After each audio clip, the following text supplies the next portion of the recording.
He decides to study the mysterious glowing flower closely, and when he learns what the plant can produce, he breaks down in tears. What he's stumbled upon could revolutionize modern medicine forever. Before we dive deeper into this tale, tell us where you're watching from. And if this story touches you, make sure you're subscribed because tomorrow we've got something extra special coming your way. Farmer Michael Thorne had spent his entire life working the same land his grandfather had purchased in the rolling hills of Montana back in 1945.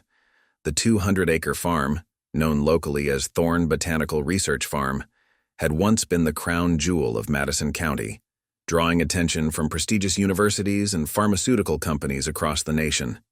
The farm wasn't just any ordinary agricultural operation. It was a unique blend of traditional farming and cutting-edge botanical research, a vision his grandfather had pioneered during the post-war era. Michael's grandfather, Dr. James Thorne, had been a visionary botanist who believed that the rugged Montana soil held secrets that could revolutionize medicine. He'd built state-of-the-art greenhouses where he cultivated rare medicinal plants, developing hybrid varieties that could withstand the harsh Montana climate. Under his guidance, the farm had produced groundbreaking research on plant-based antibiotics and natural pain relievers. The Thorne name had become synonymous with innovation in agricultural science. Those glory days seemed like ancient history now. 5 years of unprecedented drought had transformed the once lush, experimental fields into a barren wasteland. The sophisticated irrigation system his father had installed in the 1980s now lay dormant, its pipes cracking under the relentless Montana sun. One by one, Michael had been forced to shut down the climate-controlled greenhouses. Their energy costs had become impossible to maintain as crop yields plummeted. The final blow had come 6 months ago, when he'd had to lay off the last of his research staff. Dr. Sarah Chen, his lead botanist, had tears in her eyes as she packed up her laboratory equipment. "This place was more than just a farm, Michael," she'd said, carefully wrapping her prized microscope. "Your grandfather's work laid the foundation for dozens of modern medicines. We were on the verge of something big with that new hybrid strain."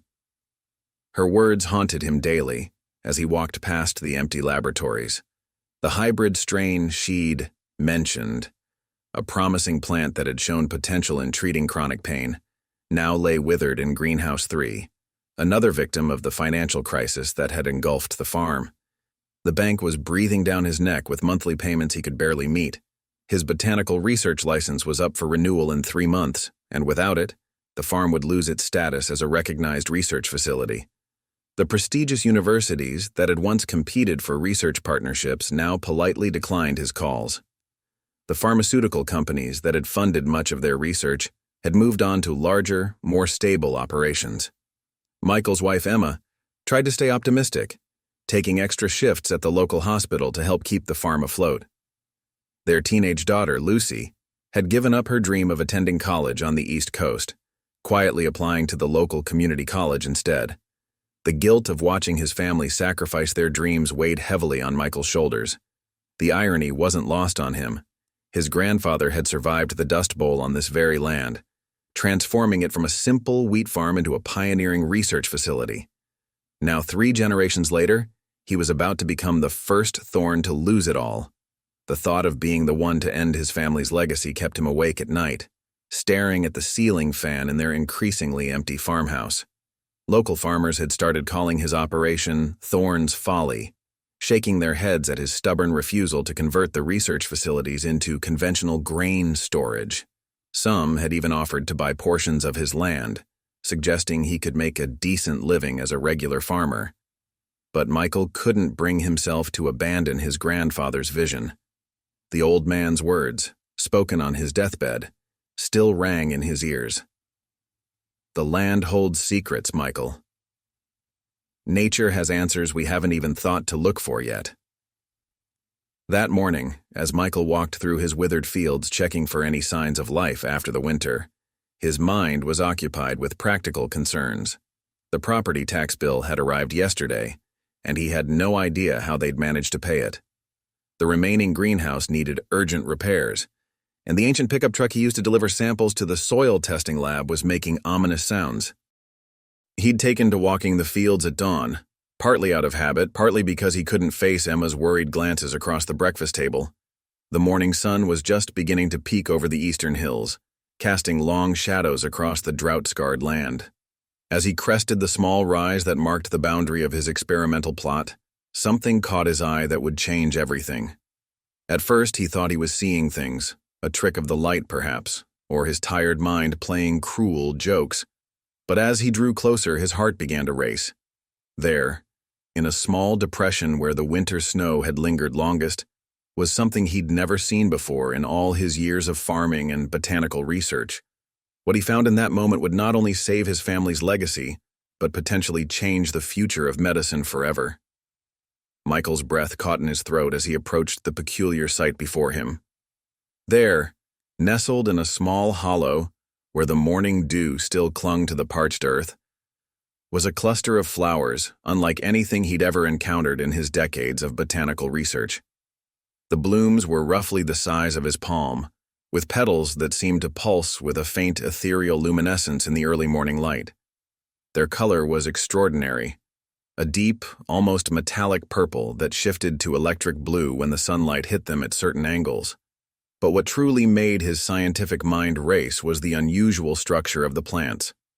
Unlike typical wildflowers, these specimens had a complex arrangement of secondary petals that spiraled inward in a perfect Fibonacci sequence. The stems were thick and woody, more like small shrubs than typical flowering plants, with a peculiar network of nodules running along their length that seemed to glow with the same subtle luminescence as the petals. Drawing on his years of botanical training, Michael knelt beside the cluster, careful not to disturb the soil around them. He pulled out his phone and began documenting everything he could see, his hands trembling with excitement. The flowers appeared to be growing in a perfect circle, approximately 6 feet in diameter. The soil within this circle was markedly different from the surrounding earth. Darker, more fertile-looking, despite the years of drought that had ravaged the rest of his land. "This is impossible," he muttered to himself, reaching out to gently touch one of the nodules on the nearest stem. The surface was warm to the touch, almost like it had its own internal heat source. As his fingers made contact, the luminescence seemed to pulse slightly stronger, as if responding to his presence. Michael quickly withdrew his hand, his mind racing with questions and possibilities. His grandfather's words echoed in his memory. "The land holds secrets, Michael. Nature has answers we haven't even thought to look for yet." Could this be what the old man had somehow known was waiting to be discovered? The location wasn't random. These flowers were growing exactly where his grandfather had conducted some of his most secretive experimental plantings in the 1960s.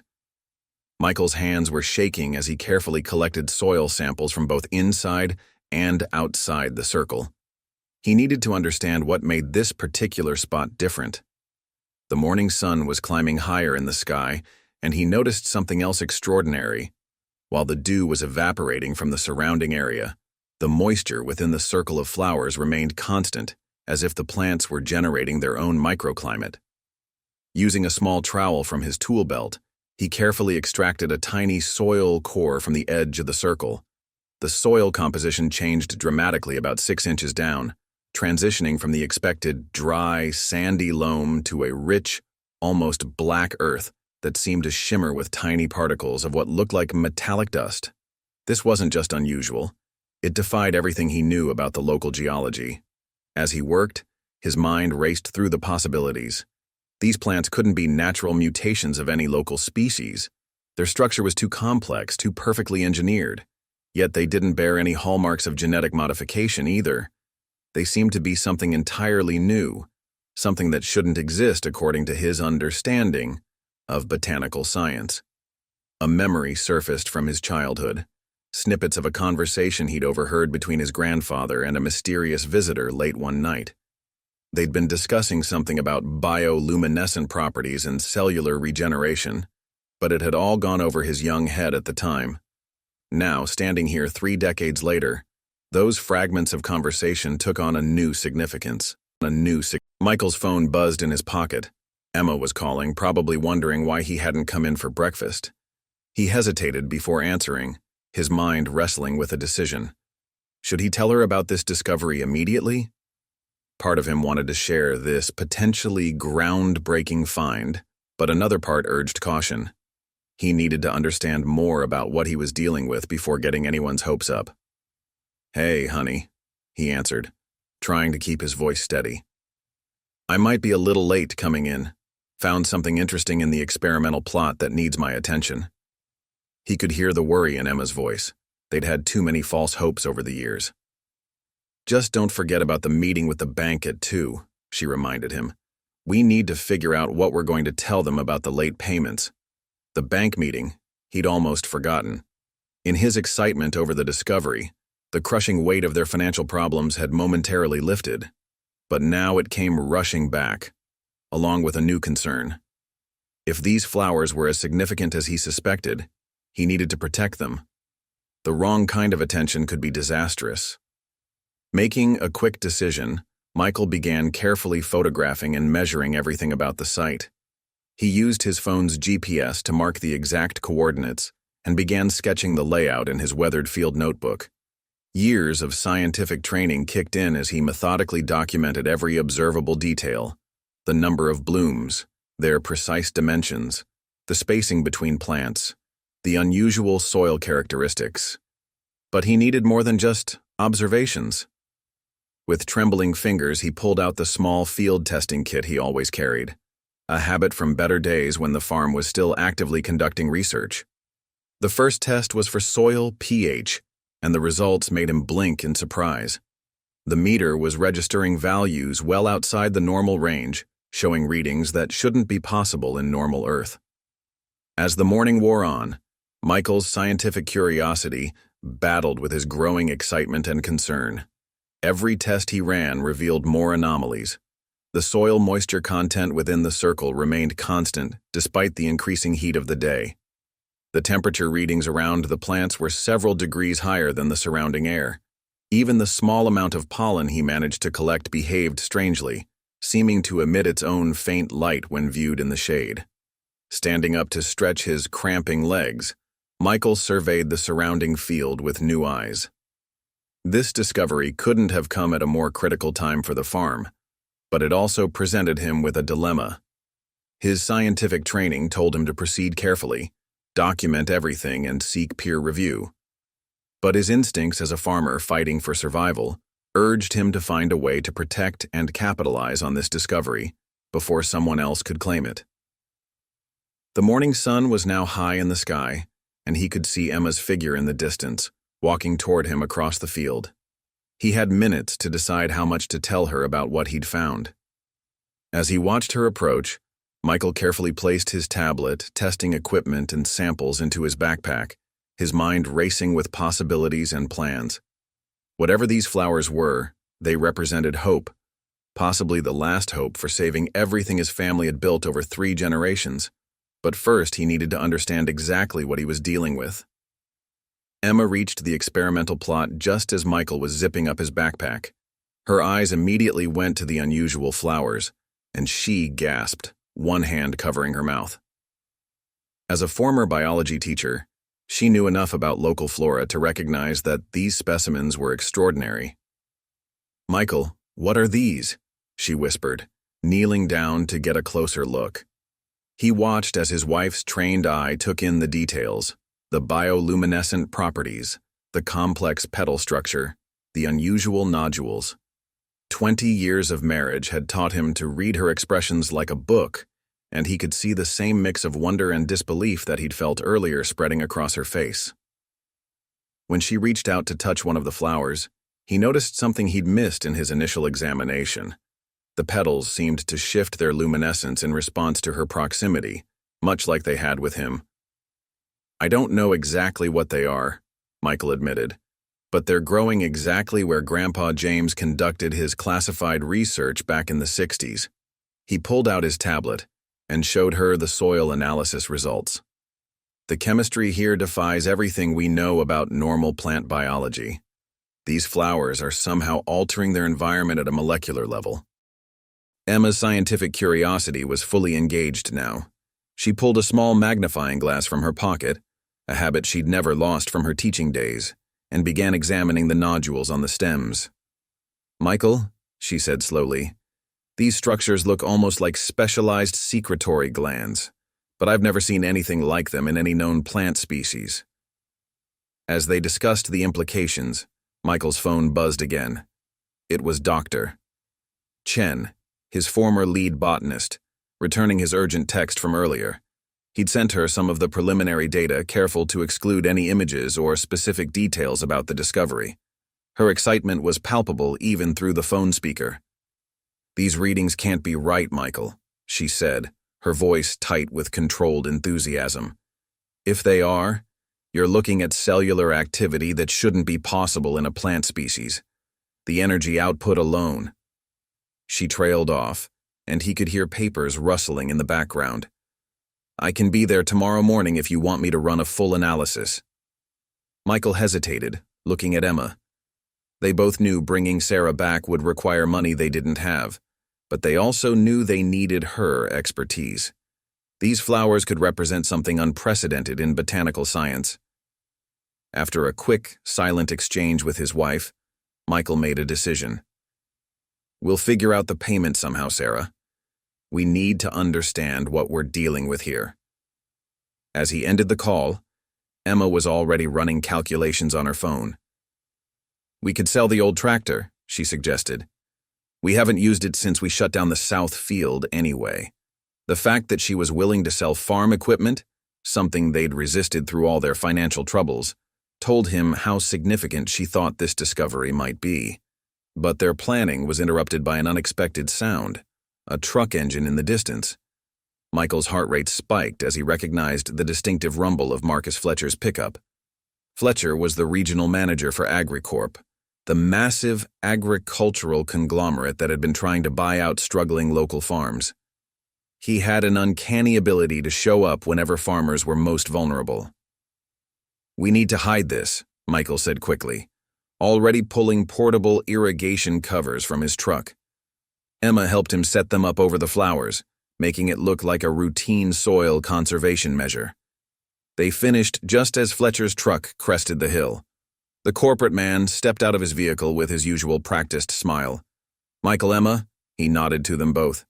"Beautiful morning for a soil inspection, isn't it?" His eyes swept over the covered area with just a little too much interest.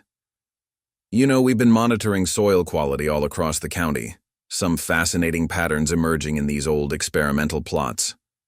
Michael felt his jaw tighten. The idea that AgriCorp had been studying his grandfather's research sites made him deeply uneasy. "Just regular maintenance, Marcus," he said casually. "Nothing special to report here." Fletcher nodded, but his smile didn't reach his eyes. "Of course, though I couldn't help noticing some unusual energy readings from this area last night. Our satellite monitoring picked up some interesting signatures." He pulled out a tablet, showing them a thermal imaging map. "See these hotspots? Very unusual for this type of soil." Michael's mind raced. AgriCorp had been monitoring his land with thermal imaging? The implications were staggering. If they'd detected the flower's unique energy signature, how long before they sent a proper research team? "Probably just residual heat from the irrigation covers," Emma jumped in smoothly. "They can create some odd thermal patterns." Fletcher's smile widened slightly.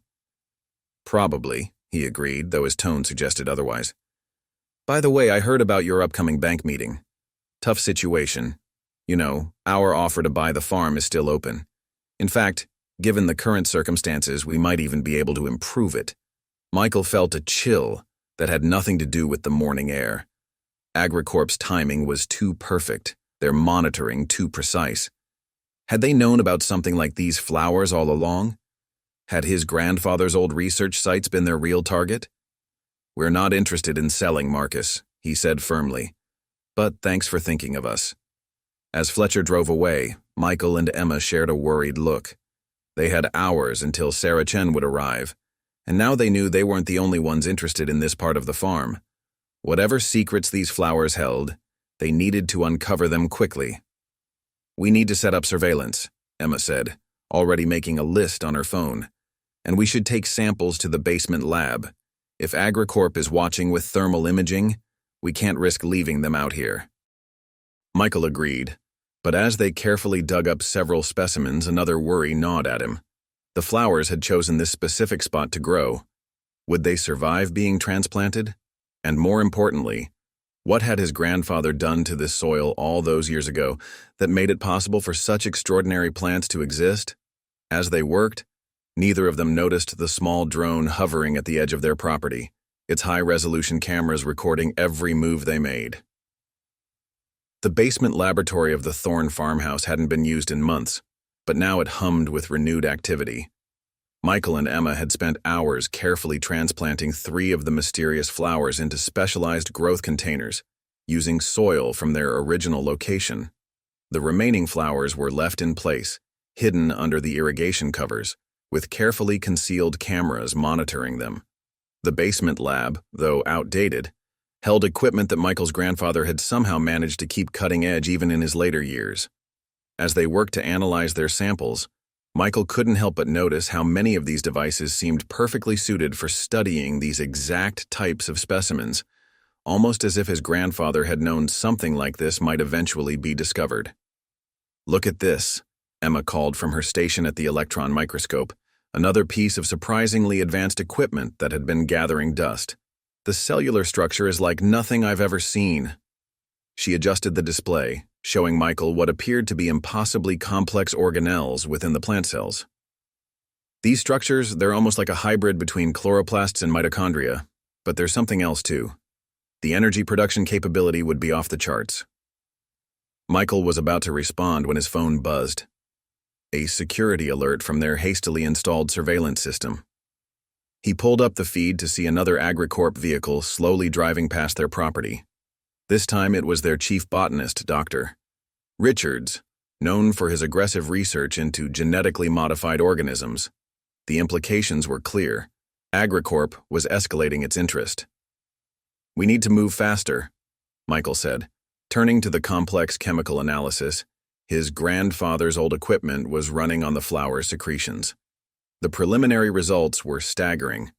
The plants appeared to be producing compounds that defied conventional biochemistry. The molecular structures displayed on the screen were unlike anything in their database. Their work was interrupted by another alert, but this one was from their motion sensors near the original flower site. Michael pulled up the feed to see local teenager Jimmy Parker taking photos of the irrigation covers with his phone. The kid was known for his popular science blog, usually harmless posts about local wildlife, but this could complicate things quickly. "I'll handle it," Emma said, already heading upstairs. She'd been Jimmy's biology teacher and knew how to redirect his curiosity. But as she left, Michael noticed something alarming on one of the monitoring screens. The transplanted flowers were showing signs of stress, their luminescence flickering erratically. He quickly adjusted the environmental controls, trying to replicate the conditions from their original location. But something was clearly wrong. The plant seemed to be responding to some factor they hadn't been able to identify yet. Michael's hands flew over the keyboard, documenting the changes while simultaneously trying to stabilize the specimens. A soft chime from his tablet indicated that the soil analysis was complete, and what he saw made him sink into his chair in disbelief. The soil from the flower's original location contained trace elements that shouldn't exist in nature, compounds that matched some of his grandfather's coded research notes from the 1960s. But how was that possible? Emma returned to find him poring over his grandfather's old journals, which they'd retrieved from the attic. "Jimmy's taken care of," she said. "I convinced him those covers are just part of a boring soil acidity study. But Michael, we have another problem." She showed him her phone. Someone had posted photos of unusual light phenomena from their property on the local community Facebook page. The images were blurry, taken last night, showing strange glowing patterns in their fields. The post was already gathering attention, with multiple comments speculating about everything from bioluminescent fungi to UFOs. "It gets worse," Emma continued, scrolling through her notifications. "The university called about our overdue research facility payments. They're threatening to revoke our certification unless we pay by the end of the week. Without that certification, we can't legally conduct botanical research," Michael finished, running his hands through his hair in frustration. The timing couldn't be worse. They were on the verge of what might be the most significant botanical discovery in decades, but without proper certification, any research they did would be invalid in the scientific community. A loud beeping from the environmental control unit interrupted their discussion. The transplanted flowers were showing even more signs of distress, their luminescence now pulsing rapidly. Michael rushed to adjust the settings, but nothing seemed to help. It was as if the plants were trying to communicate something. "Wait," Emma said, studying the patterns. "These pulses, they're not random." She grabbed a notebook and began recording the sequences. "It's almost like they're responding to something we can't see. Something back at the original location." Michael pulled up the surveillance feed from the field. The irrigation covers showed no signs of disturbance, but when he switched to thermal imaging, he saw something extraordinary. The entire circle where they'd found the flowers was pulsing with energy in the same pattern as their transplanted specimens. "They're connected somehow," he breathed, watching the synchronized energy patterns. The whole colony must be part of a larger organism. This could explain why the transplanted flowers were struggling. They were literally cut off from their network. Just then, both their phones buzzed simultaneously. Dr. Chen had sent a message. "Flight delayed. Something about unusual weather patterns. We'll try to reach you tomorrow. P.S. Don't let anyone else see those energy readings you sent. Just got a strange call from AgriCorp asking about your farm's research history." Michael and Emma shared a worried look. They were running out of time. The flowers were obviously more than just rare specimens. They represented something that powerful organizations like AgriCorp were very interested in. But without their research certification, without proper funding, and with their specimens potentially dying, they were in a race against time to understand what they'd discovered. "We need to go back to the field," Michael said, checking the time. 3:47 a.m. "Whatever these plants are trying to tell us, the answer is out there in that circle."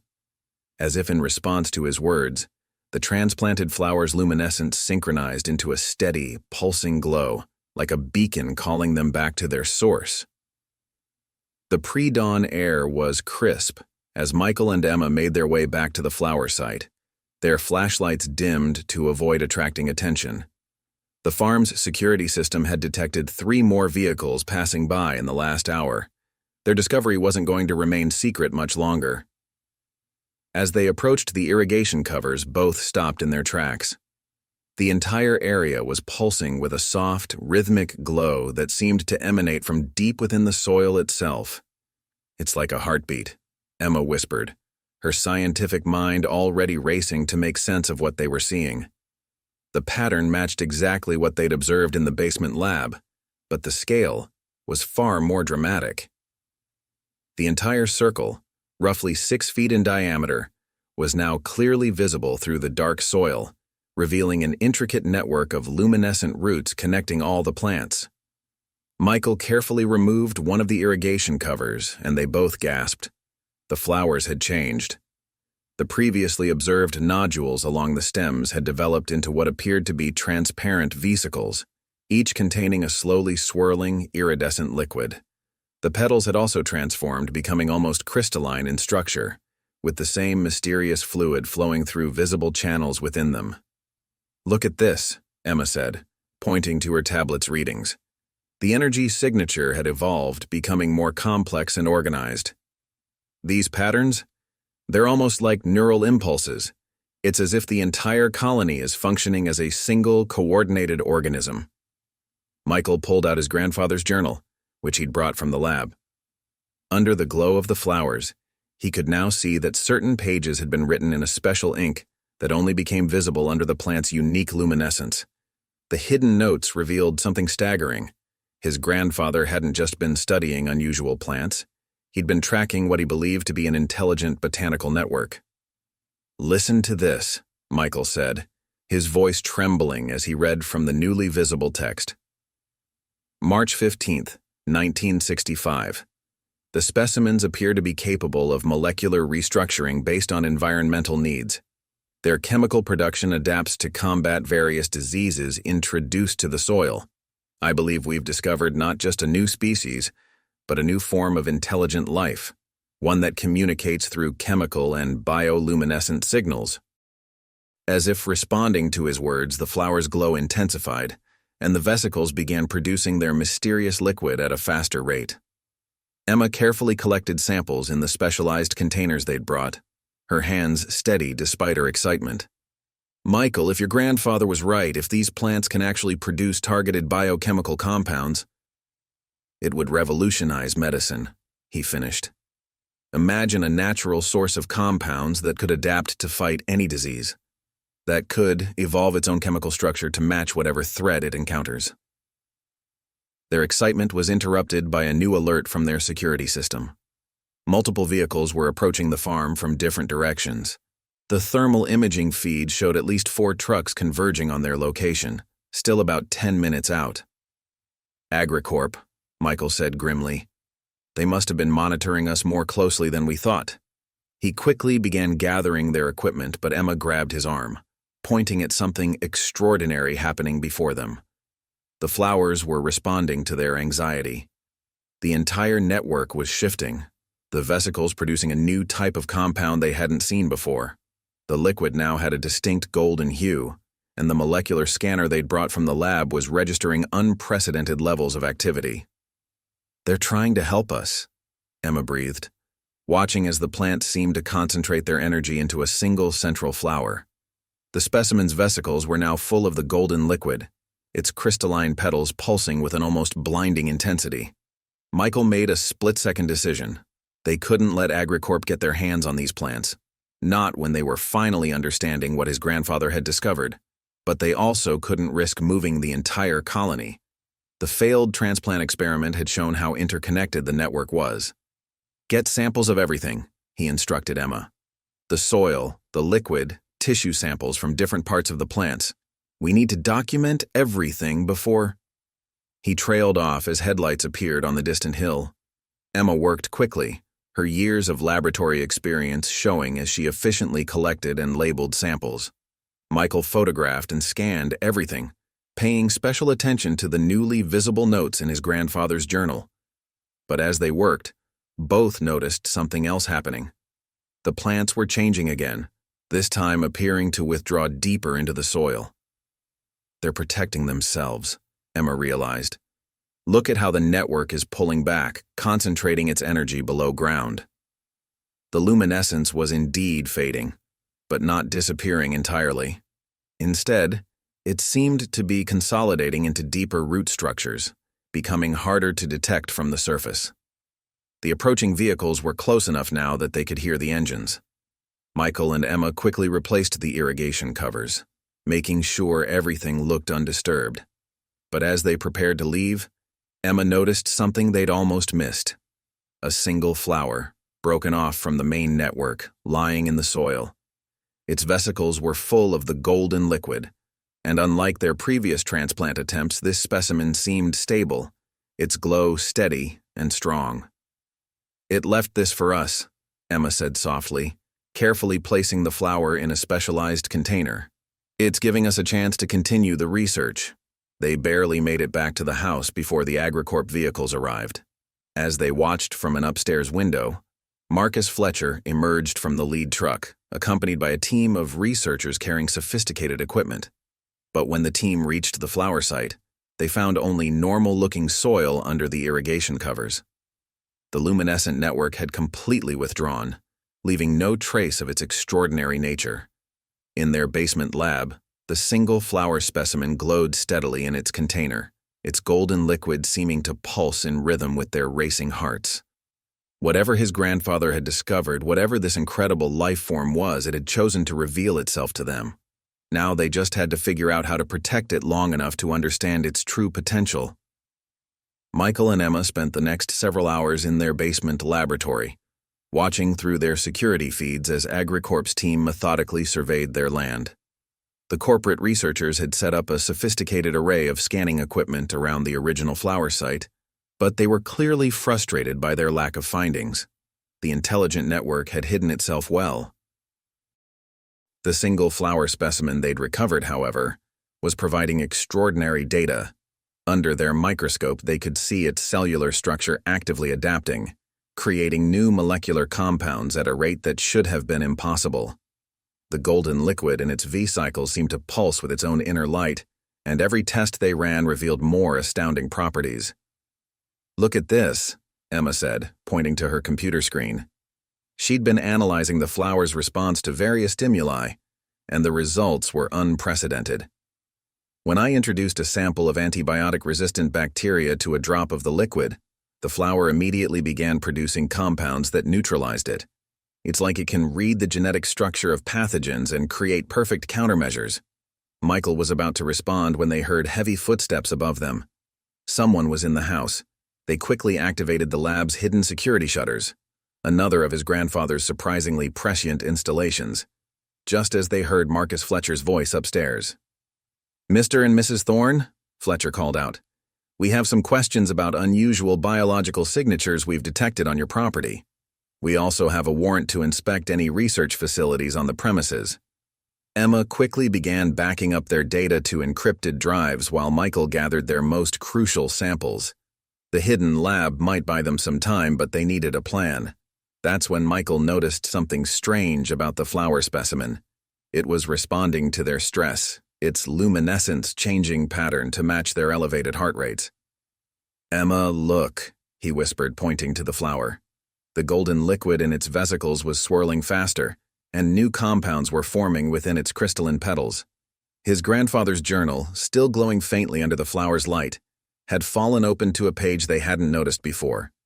The hidden text described something remarkable. The plants didn't just produce medical compounds, they could form a symbiotic relationship with other living organisms. The footsteps above grew closer, accompanied by the beeping of scanning equipment. "The strongest readings are coming from this area," they heard one of the AgriCorp scientists say. "There must be some kind of shielded facility nearby." In their mounting panic, neither Michael nor Emma immediately noticed that drops of the golden liquid had begun to fall from the flower's vesicles. The drops seemed to move with purpose, forming a small, glowing pool on the laboratory bench. As they watched in amazement, the liquid began to arrange itself into distinct patterns that matched the molecular structures in his grandfather's research. "It's trying to communicate," Emma breathed, quickly photographing the changing patterns. The liquid was forming and reforming complex chemical diagrams, showing them exactly how it created its miraculous compounds. But it was more than that. Through these patterns, the flower was revealing the true nature of its species. This isn't just a plant, Michael realized, his scientific training warring with what he was seeing. It's an intelligent biological system that evolved to help other life forms. That's why it can create perfect medical compounds. It's been learning and adapting for who knows how long. The pounding upstairs grew more insistent. "Mr. Thorne, we're authorized to use force to gain access to any hidden facilities," Fletcher called out. "Don't make this more difficult than it needs to be." But Michael and Emma were transfixed by what was happening before them. The flower was now producing different types of liquid, each with distinct properties. One sample, when tested, showed remarkable tissue regeneration properties. Another demonstrated the ability to target and destroy cancer cells, while leaving healthy cells untouched. The plant wasn't just creating medicines, it was showing them how to create entire new categories of medical treatments. "Your grandfather knew," Emma said softly, scanning through the newly visible pages of the journal. "He found these plants decades ago, but he understood they weren't ready to be discovered.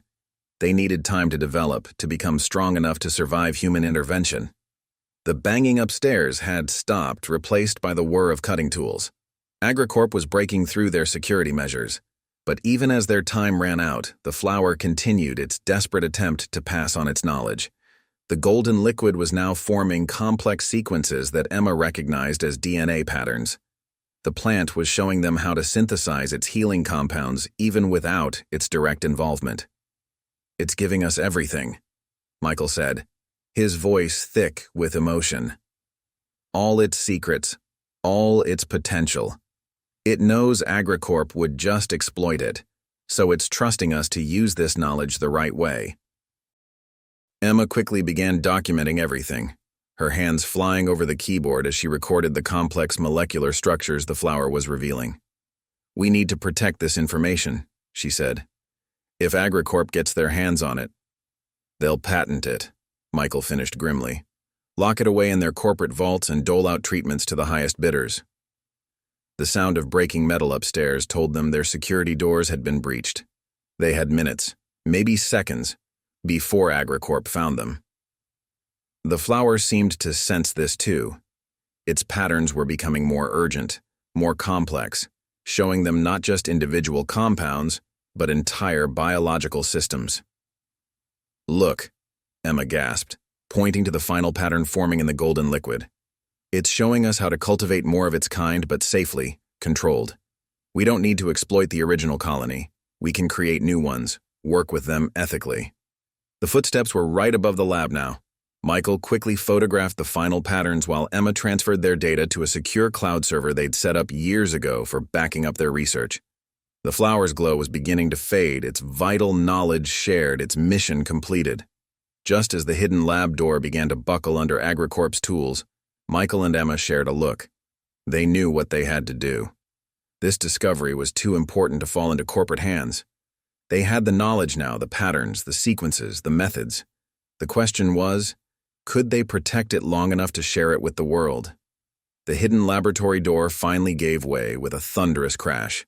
Marcus Fletcher led a team of AgriCorp scientists into the space, their specialized equipment beeping frantically at the residual energy signatures. But what they found wasn't what they expected.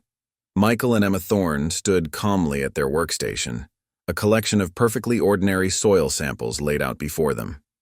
"You're trespassing on private property," Michael said evenly, his hands steady as he continued to label a soil sample. The mysterious flower and its golden liquid were nowhere in sight, carefully hidden in a lead-lined compartment beneath the floor. Another of his grandfather's prescient installations. Fletcher's face twisted into something between a smile and a sneer. "We have a warrant, Mr. Thorne. Our sensors detected unusual biological activity in this area. Activity that bears a striking resemblance to some classified research conducted here in the 1960s. He gestured to his team to begin searching the lab. "My grandfather's old research site has been inactive for decades," Emma replied, her voice carrying the professional authority of her years as a teacher. "We're just conducting basic soil studies to understand why nothing grows there anymore." But Dr. Richards, AgriCorp's chief botanist, was already frowning at his handheld scanner. "There are trace elements here that shouldn't exist in nature," he muttered, moving the device over their workbench. "And these energy readings." "Might I remind you," came a new voice from the stairway, "that any research conducted on this property prior to 1975 falls under federal classification." Dr. Sarah Chen stepped into the lab, holding up a government ID that made Fletcher take a step back. "I'm here representing the Department of Agriculture's Special Research Division." Michael and Emma exchanged surprised looks. They'd known Sarah was coming, but this was unexpected. She moved through the room with authority, her presence seeming to fill the space. "Mr. Fletcher, your warrant covers current activities only. If you've detected traces of classified historical research, you're required by law to withdraw immediately and report to the proper authorities." Fletcher's face reddened. "We have satellite data showing unusual energy signatures. Our sensors detected complex biological compounds that could revolutionize medical science. AgriCorp has the resources to develop these discoveries, to bring them to market, to profit from them?" Sarah's voice was sharp. "Like you did with the drought-resistant wheat genetics you stole from the Anderson farm last year." She pulled out her phone, showing a series of documents. "We've been investigating AgriCorp's practice of monitoring struggling farms with classified research histories." The tension in the room was palpable. Fletcher's team looked uncertainly at their leader, while Dr. Richards continued to frown at his readings. But before anyone could speak, a low hum began emanating from beneath the floor. The hidden flower was responding to the confrontation above, its energy signature growing stronger by the second. "What is that?" Dr. Richards demanded, his scanner beeping frantically. "These readings meant they're off the charts." He moved toward the source of the energy, but Sarah stepped smoothly into his path. "I'm declaring this site under federal protection," she announced, producing official-looking documents. All of you need to leave immediately. Any attempt to access or remove materials from this facility will result in immediate arrest. Fletcher wasn't backing down easily. We've invested millions in tracking these energy signatures. Our shareholders— He stopped as Sarah held up her hand.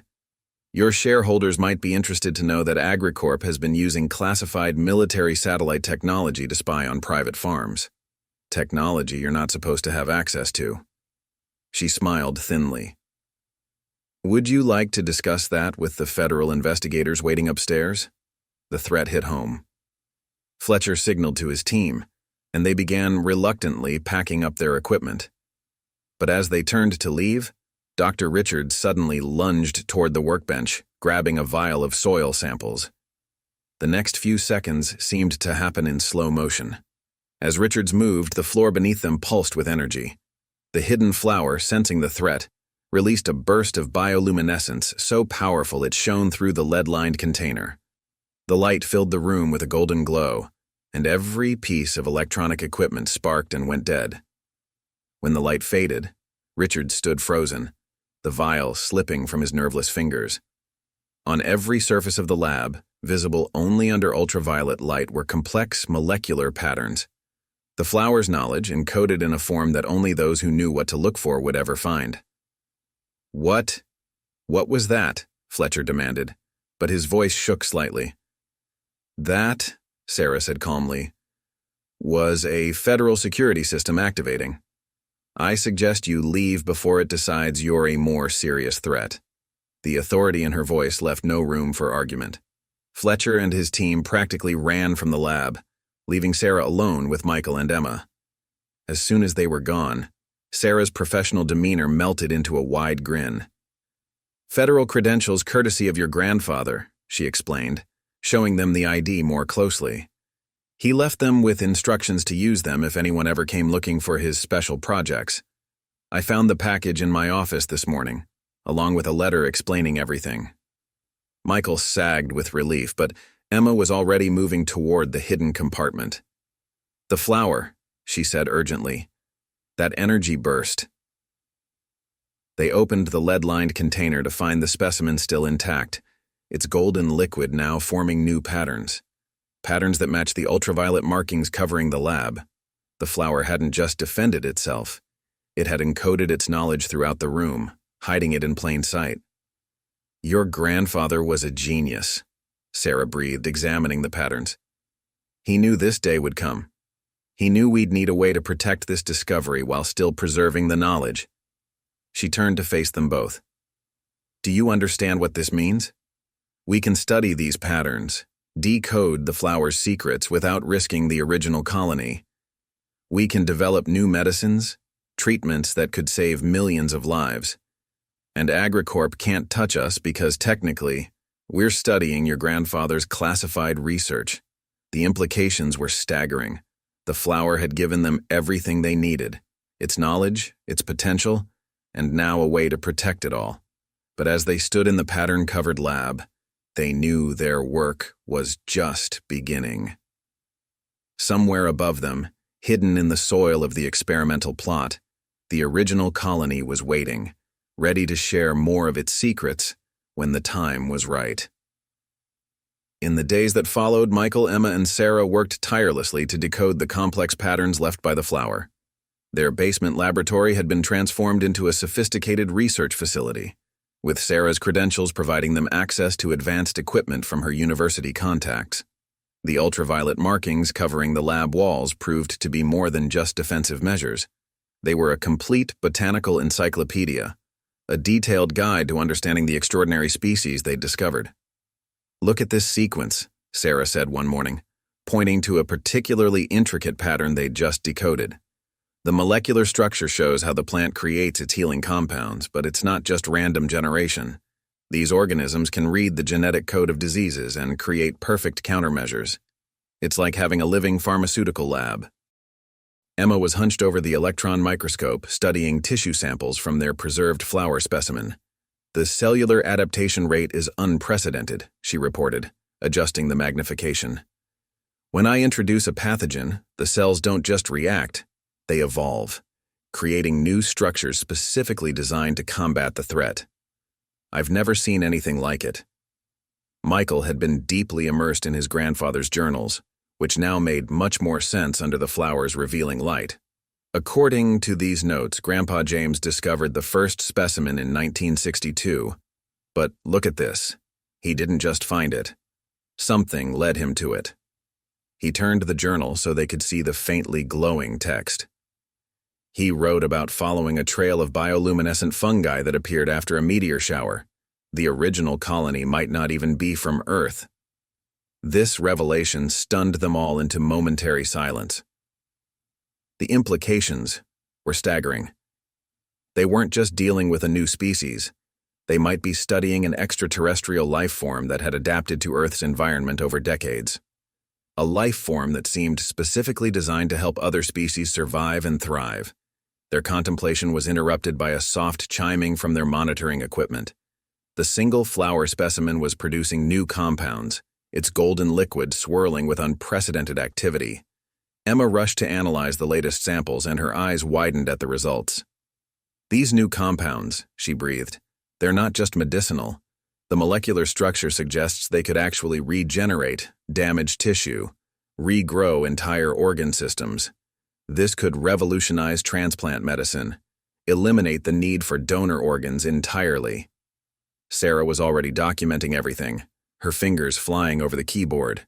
"We need to run clinical trials, but carefully if word gets out about the full potential of these compounds." She didn't need to finish the thought. They all knew that AgriCorp wasn't the only organization that would try to seize control of such valuable discoveries. Michael had moved to the window, watching the dawn light creep over his fields. "We need to protect the original colony," he said quietly. "These plants aren't just producing medicines, they're teaching us how to heal ourselves. But they're vulnerable, if the wrong people found them." A notification from their security system interrupted his thoughts. The thermal imaging showed unusual activity at the original flower site. But it wasn't AgriCorp this time. The soil itself was changing. The underground network was expanding, creating new patterns of growth that spread out in a complex geometric design. "It's evolving," Emma realized, studying the readings. "The network is adapting, becoming more complex.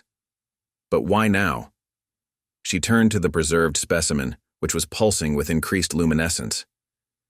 "They're still connected somehow, still working together." Sarah's computer chimed with new analysis results. "These latest compounds, they're different from anything we've seen before. The molecular structure suggests they could potentially cure diseases we thought were untreatable. Alzheimer's, cancer, genetic disorders. The plants are showing us solutions to all of them." But Michael had noticed something else in his grandfather's journal, a warning. According to these notes, the plants don't just give their knowledge freely. They test those they encounter, judge whether they're ready for the responsibility of such power. He looked up at his colleagues. What if everything that's happened, the timing of our discovery, the confrontation with AgriCorp, even the way the colony has hidden itself, what if it's all been a test? Emma was about to respond when their equipment detected a new energy signature from the field. The entire underground network was pulsing in a synchronized pattern, and their preserved specimen was responding in kind. On the lab walls, new ultraviolet patterns were appearing, more complex than anything they'd seen before. "It's not just medical knowledge," Sarah whispered, scanning the new patterns. "These sequences, they're showing us how to communicate with the network itself, how to work with it as true partners, not just harvest its compounds." The implications of this revelation were enormous. They weren't just discovering new medicines. They were being offered a chance to establish a symbiotic relationship with an intelligent species that could revolutionize human medicine and biological understanding.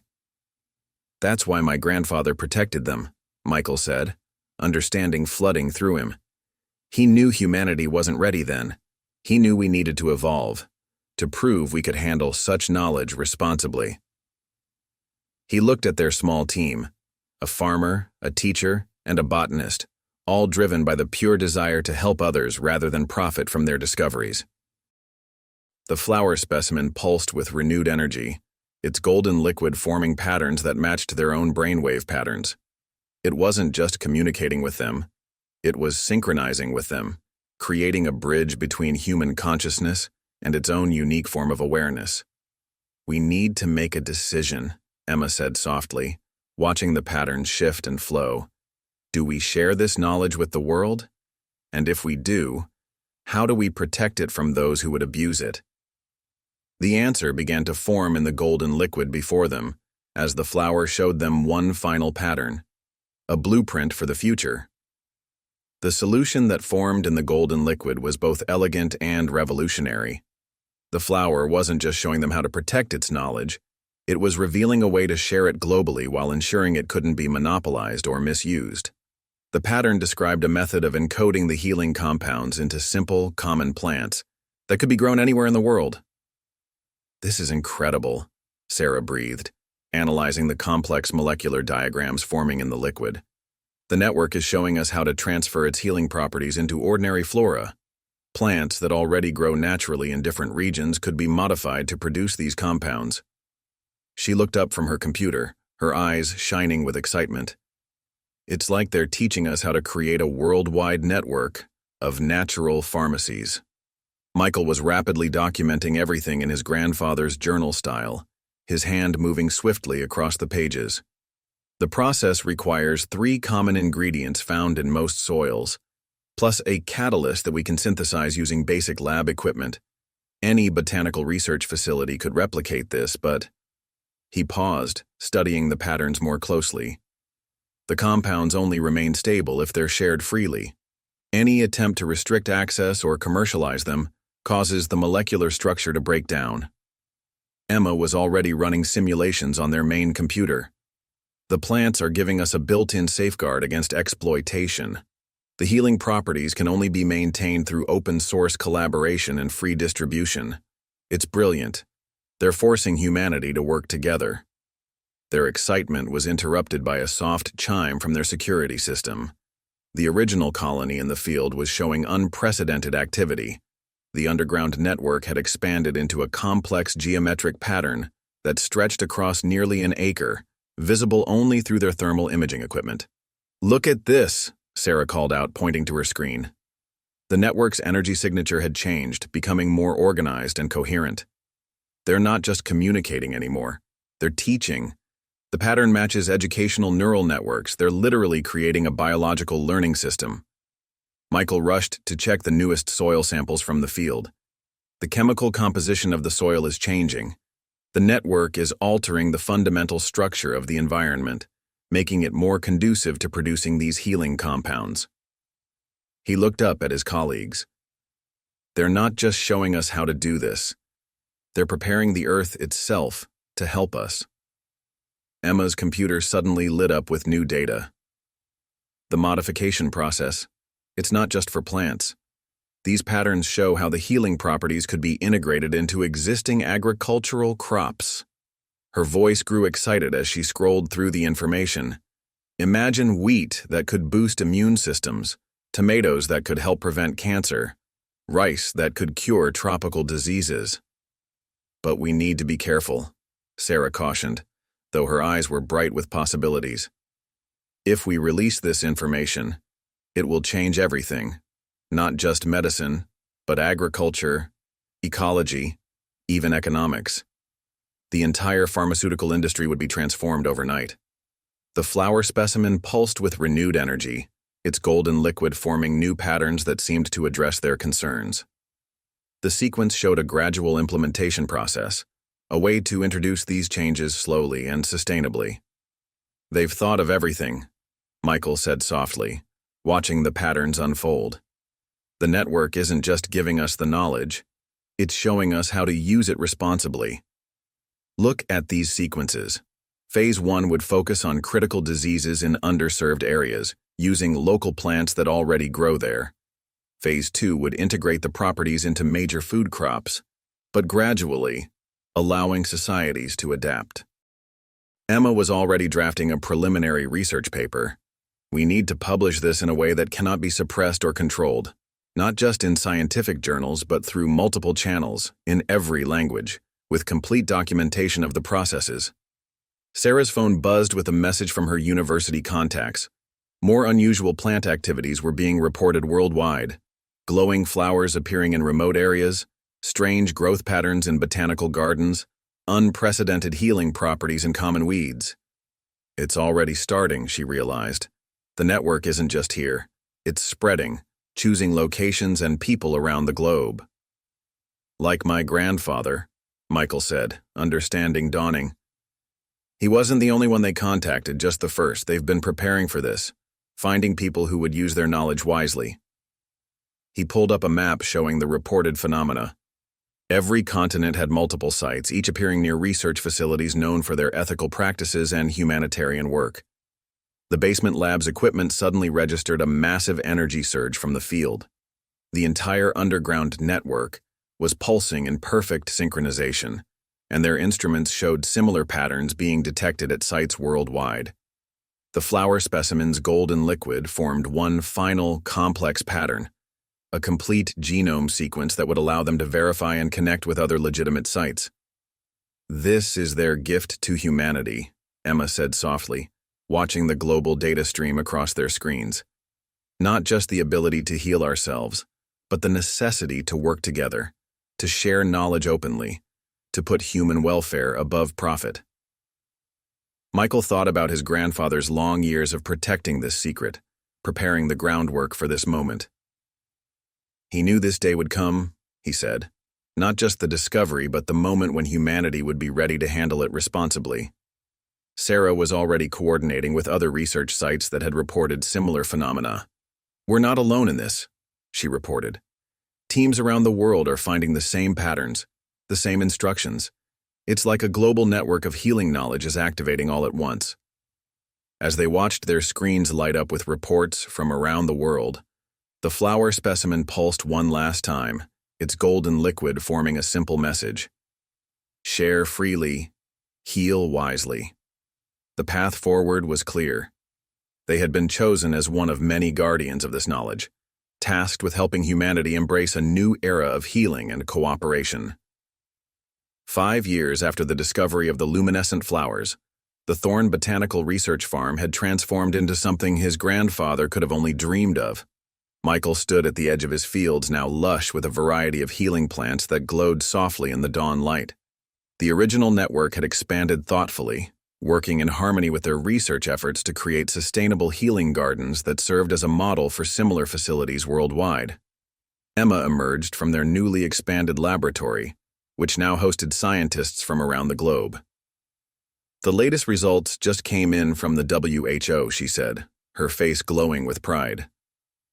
"The modified rice crops in Southeast Asia have reduced tropical disease rates by 87%. And the new wheat strains are showing incredible success in boosting immunity in malnourished populations."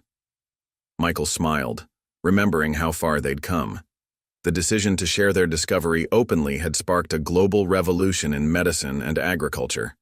Just as the flowers had intended, their inability to be patented or commercialized had forced a complete restructuring of how the world approached healing and medicine. Sarah, who now led their international research coordination efforts, joined them in the field. "We've confirmed active networks in over 100 countries now," she reported, each one adapting to local conditions, working with indigenous plants, teaching local researchers new ways to heal. She paused, watching the morning light play across the gently swaying plants. "Your grandfather would be proud." The changes hadn't come easily.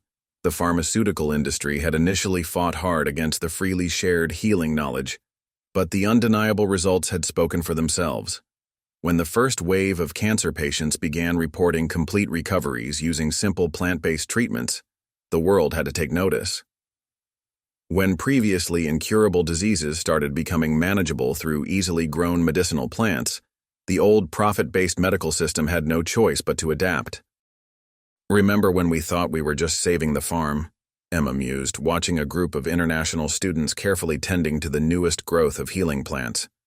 The Thorne Farm had become a global teaching center, sharing not just the flowers' knowledge, but the philosophy of open collaboration and freely shared healing. A soft chime from their tablets alerted them to new activity in the original flower network. The pattern was familiar now. Another evolution. Another gift of knowledge ready to be shared with the world. The flowers never stopped teaching, never stopped showing them new ways to heal and grow. "Dad! Mom!" their daughter Lucy called out, running from the research center. Now, in her final year of botanical medicine studies, she had grown into a leading voice for the next generation of healing science. The Singapore network just reported a breakthrough in neurological regeneration. The patterns matched exactly what our network showed last week. Michael wrapped an arm around his daughter's shoulders, remembering the days when they'd feared losing everything. Now, the Thorne family legacy had grown beyond anything they could have imagined. Their farm wasn't just surviving, it was helping to heal the world. In the distance, the morning sun illuminated their fields, making the healing plants shimmer with that now familiar luminescence.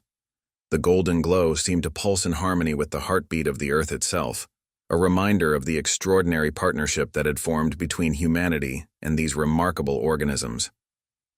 "You know," Sarah said thoughtfully, "when we first discovered these flowers, we thought they were giving us the ability to heal diseases.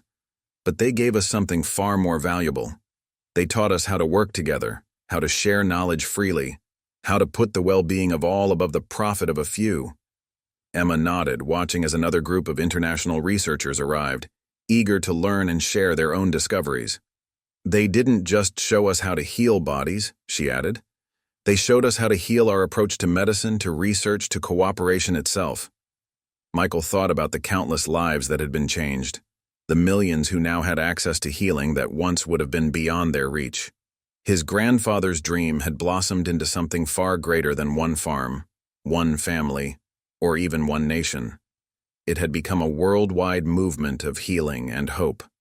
As they walked back toward the research center, the flowers swayed gently in the morning breeze, their luminescent glow a constant reminder of that fateful day when a desperate farmer had discovered something extraordinary in his failed fields. The plants continued their quiet work, sharing their healing knowledge freely with any who would learn, teaching humanity that the greatest discoveries aren't meant to be owned, but shared. The sun rose fully over the Thorne Botanical Research Farm, its rays catching the golden glow of countless healing flowers, a light of hope that now shone not just in one small valley in Montana, but across the entire world. Did you enjoy this story?